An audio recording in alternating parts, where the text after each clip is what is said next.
இந்த வார்த்தையை பேசுறதுக்கு அடியாருமாய் எனக்கு சொல்லுறா நீ மறைத்து நீ வெளிப்படுத்த முடியாது எனக்கு தேசப்பா நீ எனக்கு எடுத்துக்கொண்டு வேண்டும் பேசுறதுக்கு கொஞ்சம் நல்லதா இருக்கும் நீ எனக்கு சப்பா இந்த வார்த்தை வந்து இது ஃபர்ஸ்ட் வாட்டி கொடுக்கும்போது நான் வந்து ஹாஸ்பிட்டல் இருக்கும்போது நான் போயிட்டேன். அந்த வார்த்தை வந்து எனக்கு ஃபர்ஸ்ட் வாட்டி வந்து நான் பேசல. எனக்கு வரும்போது ஷார்ட் மெசேஜ் கொடுக்கும்போது அப்போ நான் வந்து கஷ்டமா இருந்துச்சு. எனக்கு ஃபர்ஸ்ட் வாட்டி கொடுக்கும்போதே நம்ம பேசலையே அப்படின்னு சொல்லிட்டு எனக்கு கஷ்டமா இருந்தது. இந்த வார்த்தை இந்த ஷார்ட் மெசேஜ் எனக்கு வர்றதுக்கு வந்து கிட்டத்தட்ட 3 மாசம் ஆயிடுச்சு. கடவுள் பார்த்தீங்கன்னா நம்ம ஒரு வாட்டி நம்ம வந்து அதை உதாசனப்பட்டுட்டு அது எத்தனை நாள் கழிச்சு நம்மளுக்கு அது கிடைக்குது பார்த்தீங்களா? அது மாதிரி தான் இருக்கும். அந்த வார்த்தை வந்து எனக்கு கிடைக்கணும் அப்படின்னு சொல்லிட்டு நான் ஜெபிச்சேன். கடவுள் பார்த்தீங்கன்னா நான் என்னத்தை கொண்டு பேசணும் அப்படின்னு சொல்லிட்டு நான் ஒரு வாரமா யோசிச்சுட்டே இருந்தேன். என் பொண்ணுகிட்ட கிடைச்சது நீ எதனா பேசுமா அப்படின்னு சொல்லிடுச்சு.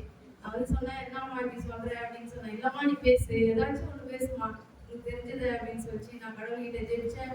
கடவுள் பார்த்தீங்கன்னா நீ மன்னிப்பை பத்தி பேசு அப்படின்னு சொன்னாரு. நான் வந்து இந்த வார்த்தைக்கு வந்து எனக்கு தகுதி இருக்கா அப்படின்னு சொல்லிட்டு நான் யோசிச்சேன். கடவுள் பார்த்தீங்கன்னா என்னுடைய வாழ்க்கையில பார்த்தீங்கன்னா எல்லாவற்றுக்கும் மேலாக வந்து மன்னிப்புன்ற ஒரு விஷயம் வந்து பெரிய விஷயம் தான். யாராலையுமே வந்து மன்னிக்க முடியாதுதான். என்னை பொறுத்தவரையிலுமே வந்து நான் யாரையும் மன்னிக்க மாட்டேன் அப்படின்ற ஒரு விஷயத்துக்குள்ள எனக்கே தெரியுது. ஆனாலும் பாத்தீங்கன்னா நான் உங்களுக்கு மன்னிப்பை பத்தி பேசணும்னு சொல்லிட்டு அடியில் வந்து கொண்டு வந்திருக்கிற வார்த்தை பாத்தீங்கன்னா மத்திய 6:14-15 படிக்க. மனுஷனுடைய தப்பிதங்களை நீங்கள் அவர்களுக்கு கொடுத்தால் உங்கள் பரமபிதா உங்களுக்கு கொடுப்பார். மனுஷனுடைய தப்பிதங்களை நீங்கள் அவர்களுக்கு பணியாதிருந்தால் உங்கள் பிதா உங்கள் தப்பிதங்களையும் பணியாதிருப்பார். மனுஷனுடைய தப்பிதங்களையும் நீங்கள் மன்னியாதிருந்தால் மனுஷனுடைய தப்பு வந்து நம்ம மன்னிக்கிறதே கிடையாது.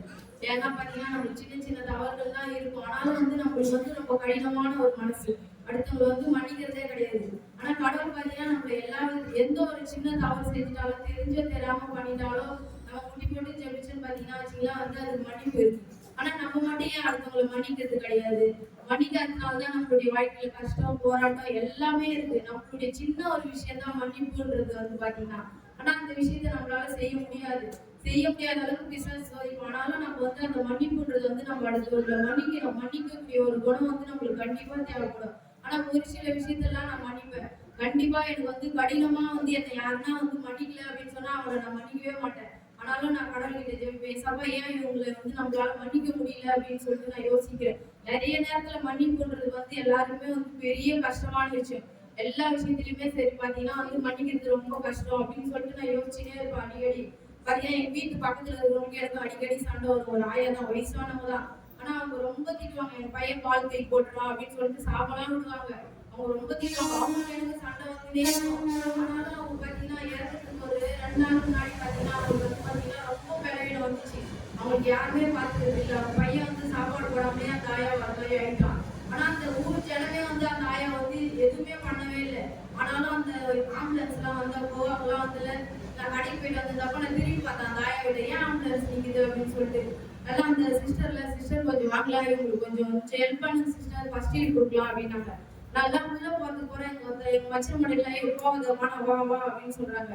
நான் இல்ல நான் போறேன் அப்படின்னு சொல்லிட்டு போன உடனே எல்லாம் அவங்க பையன் சொன்னான் ஐயோ இவங்கெல்லாம் வரமாட்டாங்க நாங்க அவங்க கிட்ட சண்டை போட்டோம் வேணாம் அப்படின்னு சொல்லிட்டு சொல்றான். ஆனா நான் சொன்னேன் இல்ல போறேன்னு சொல்ல அந்த ஆயா மேல அப்படின்னு பார்த்து ஃபுல்லா ஒரு மாதிரி ஆயிட்டாங்க. அந்த ஆயா ஃபுல்லா துணியெல்லாம் இதுவாயிடுச்சு. அம்மா அந்த நர்ஸ்லாம் வந்து நீங்க உங்க எல்லாத்தையும் பேக்கப்பா வாங்கன்னு சொல்லிட்டு எல்லாமே எனக்கு கொடுத்தாங்க.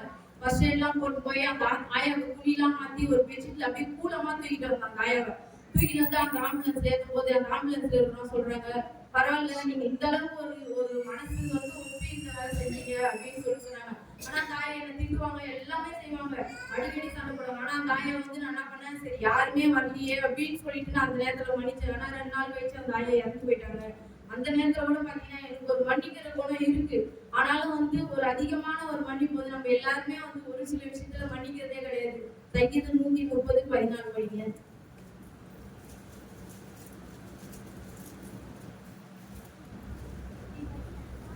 130:14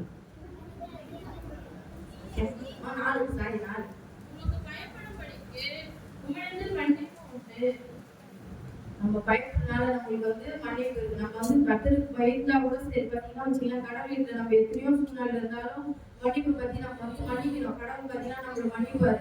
ஆனா கடவுள் நம்மளுடைய பாவங்களை மன்னிச்சுதான் இவ்வளவு பாடுகள் மத்தியிலே நம்மள வந்து என்ன பண்ணாரு நல்லா இருக்கும். அவர் வந்து யாருடைய பாவங்களுக்காக நம்மள மன்னிப்புக்காக என்ன பண்ணாரு, நம்மளுடைய பாவங்களுக்காக தான் மன்னிப்பு கேட்டு அவர் என்ன பண்ணாரு, சிலுவையில அறையப்பட்டாரு. நம்ம என்ன பண்ணோம், நம்ம யாரையுமே மன்னிக்காததுனால தான் இவ்வளவு சூழ்நிலையோடு இருக்கிறோம். ஒரு சின்ன ஒரு கதை மட்டும் சொல்லிடுறேன். ஒரு ராஜா பாத்தீங்கன்னா, ஒரு ராஜா என்ன பண்ணாரா, ஒரு வேலைக்காரன் தானா, அவனுடைய எல்லாருடைய செலவு கணக்கு வழக்கு எல்லாமே அந்த வேலைக்காரன் தான் அந்த ராஜாவுக்கு பார்த்துட்டு இருந்தானா. இந்த நேரத்துல இந்த ராஜா ரொம்ப நாள் கழிச்சு என்ன பண்ணாரா, அந்த ராஜா என்ன பண்ணாரா, இவன் என்னதான் நம்மள பாக்குறான் அப்படின்னு சொல்லிட்டு என்ன பண்ணாரு, அவருடைய கணக்கு வழக்கு பார்க்கும்போது இவன் 10 லட்சம் ரூபாய் ஏமாத்திட்டு இருப்பான் அந்த வேலைக்காரன். ஏமாத்திட்டோடனே அந்த ராஜா என்ன பண்ணாரு, கோவப்பட்டு அவங்க வீட்டுல இருக்கணும் குழந்தை எல்லாரையும் கூப்பிட்டு என்ன சொன்னாரு, நீ 10 லட்ச ரூபாய் ஏமாத்திட்ட, அதை கொடு அப்படின்னு சொன்னாரு. அவன் என்ன பண்ணா, என்னால கொடுக்கவே முடியாது ராஜா அப்படின்னு சொல்லிட்டு நின்றுட்டு அழுதுட்டே இருந்தான். அதுக்கப்புறம் அவங்க ஒய்ஃப் எல்லாருமே கூப்பிட்டு பேசினாரு. அம்மா அவங்க கொடுக்க முடியாத சூழ்நிலை இருக்கும்போது என்ன பண்ணானா, ஏசப்பா என்னை மன்னிச்சிடு ராஜா அப்படின்னு சொல்லிட்டு காட்டுல போய் விழுவானா. விழுந்து அவன் என்ன பண்ணுவானா, அழுது இது பண்ணும்போதெல்லாம் அவர் சொல்லுவானா, சரி நான் உன்னை மன்னிச்சிட்டேன், நீ போ, அந்த 10 லட்ச ரூபாய் நான் உன்னை மன்னிச்சிட்டேன், நீ போ அப்படின்னு சொல்லுவாராம். அவன் வீட்டுக்கு போவானா. போயிட்டே இருக்கிறப்ப இன்னொரு வேலைக்காரன் எதிரில் வருவானா. எதிரில் வரும்போதுல அவன் என்ன சொல்லுவானா, இன்னொரு வேலைக்காரன் கூப்பிட்டு, நீ எனக்கு 100 ரூபா தரல, அந்த 100 ரூபாயை கொடுன்னு அவன் கேட்பானா. கேட்டோடனே அவன் சொல்லுவானா, என்கிட்ட இப்ப இல்ல, நான் கிடைக்கிறப்ப உனக்கு தரேன் அப்படின்னு சொல்லுவானா. சொன்னோடனே அவன் சொன்னானா, இல்ல நீ தரணும் அப்படின்னு சொல்லிட்டு அந்த 100 ரூபாய்க்காக அந்த வேலைக்காரன் என்ன பண்ணானா, இன்னொரு வேலைக்காரன் போலீஸ்ல பிடிச்சு விட்டானா.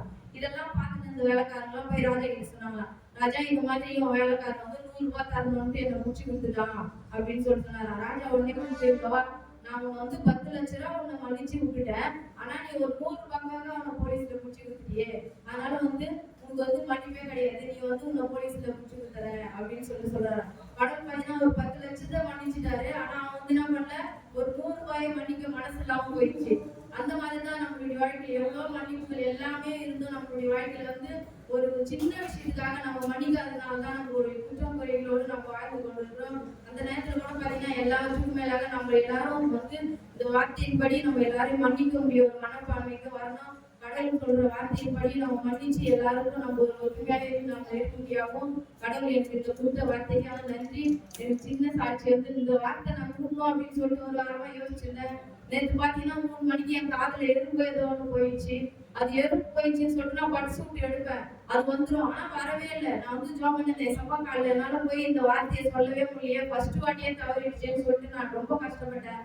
3 மணிக்கு ஏற்றி ஜெபிச்சேன், சப்பா இந்த வார்த்தை எப்படியாவது நான் கொடுக்கணும் அப்படின்னு சொல்லிட்டு பாத்தீங்கன்னா அந்த எறும்பு போவே இல்லை. நான் நல்லா தூங்கிட்டேன். காலையில இருந்து ஜாம் பண்ணிட்டு காது மூடிட்டு படுத்துட்டேன்.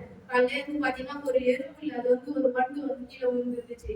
கடவுள் பாத்தீங்கன்னா என்னுடைய இந்த வார்த்தையை நான் கொடுக்க கூடாத அளவுக்கு ஒரு சின்ன வார்த்தையா இருந்தாலும் நீங்க என்னுடைய தவறுதா இருந்தாலும் எனக்கு பேசுறதுக்கு பததான் இருந்தாலும் நான் ஒரு சின்ன வார்த்தை கொடுத்துருக்கேன்.